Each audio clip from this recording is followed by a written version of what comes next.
Zelda's 40th anniversary. Oh my gosh! You really think I wasn't gonna make a video about this? I mean, this is literally my favorite series of all time. Okay, they just go way back for me, like since I was a kid, and you know, my family got me into the games. Like my dad used to play the games when I was younger, and then my brother played the games, and now I play the games. So it's kind of a family trend at this point. And I just leave since day one, and I can go into really embarrassing stories, okay? And I mean embarrassing, like to the point where, yeah. I mean, if you want, I can do that, but I'm not really going to talk about that in this video. I'm just going to talk about the appreciation, the celebration of one of the greatest gaming franchises of all time. Literally, the story.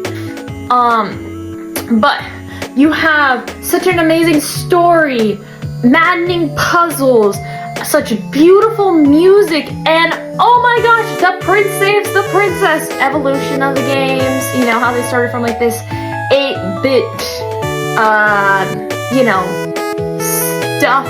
Like, it was just cool. Like the evolution of the games and how it has dramatically changed over the years through technology and through other, like, yeah, just different ideas. Super amazing, and I'm just super incredibly grateful that I can still be playing these games to this day, and I always look forward to every 5-6 years for another Zelda game.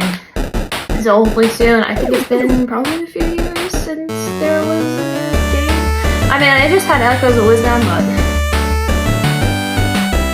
we're not gonna talk about that. Just grateful for the series in general. Of course, Nintendo doesn't give a crap about the timeline, but Hyrule Historia, Arts and Artifacts, Wikipedia, which kind of tells you like all about the timeline that the Hyrule Historia doesn't, but it goes into further depth of all the lore and all the stories. It's amazing. I've read all these books. Breeding a Champion. This kind of tells you a little bit about Breath of the Wild, which a lot of us wanted more deliverance of the story in Breath of the Wild, and it's like, oh my god, series. And everybody that knows me knows I have a tradition of when I make a new friend, I always make them watch the Twilight Princess trailer.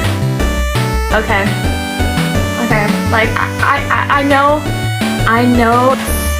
the Twilight Princess trailer is one of the greatest trailers of all time, and I'm not exaggerating, go watch it. And it has to be the one from 2006. If it's not the one from 2006, then you're not watching the correct one. You look at the evolution of the games, the creativity, the different types of characters, the art styles, like all of them are different in some way, whether it's the story or whatever. I'd say the two closest ones that are pretty similar are both Breath of the Wild, Tears of the Kingdom, and Ocarina of Time, and Majora's Mask. Except Majora's Mask is kind of backwards, Link gets stuck in this purgatory, and then, you know, everything's kind of crazy and backwards, and then you have this moon crashing on you in moments and days or whatever. And alright, slow down the time, so you literally have a song of slowing down the time, and it's like, oh my gosh! Literally, Robin Williams loved this series too. He literally named his daughter Zelda, and yeah. You know, sometimes I wish I lived in the Zelda world, but I'm not. And there's nothing I can do about it, of course. Now we have different game players too, because we don't just casually play the games. We have a thing called randomizer now, which is something that, you know, people have taken these games of amazing creativity and made it even more creative by maddening everybody by trying to do randomizer. Attempted to complete a whole randomizer, but I'm working on it. And what else? Speedrunners. Speedrunners are also another thing that's kind of popular these days, is you have people literally speedrunning through the games. They complete the game within 3 hours and 4 hours, and they figure out how to cut through all these things by days and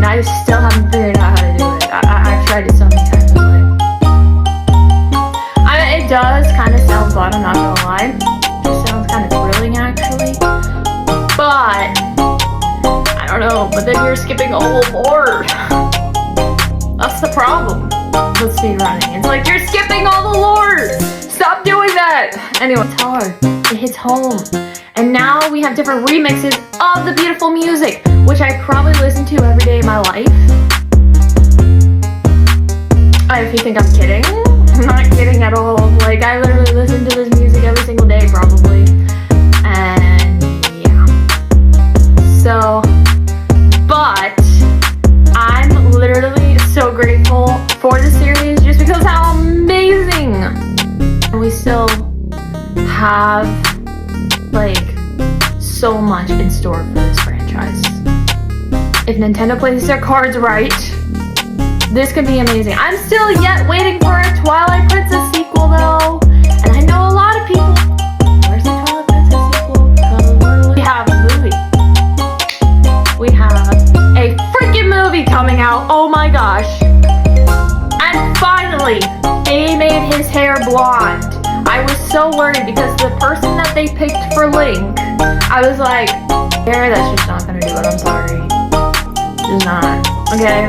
It's not. He's gotta be either blonde or brunette. Because in Twilight Princess he was brunette and or like a blondish brunette. I guess like dirty blonde or whatever. And then in all the other games he's basically blonde.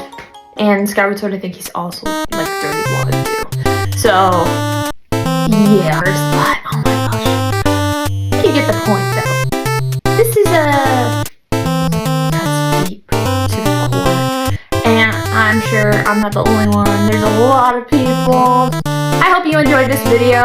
Thank you all so much for watching. Sorry about the cringe. And I will see you guys whenever I decide to stream next. Because I'm not really sure when that's going to be.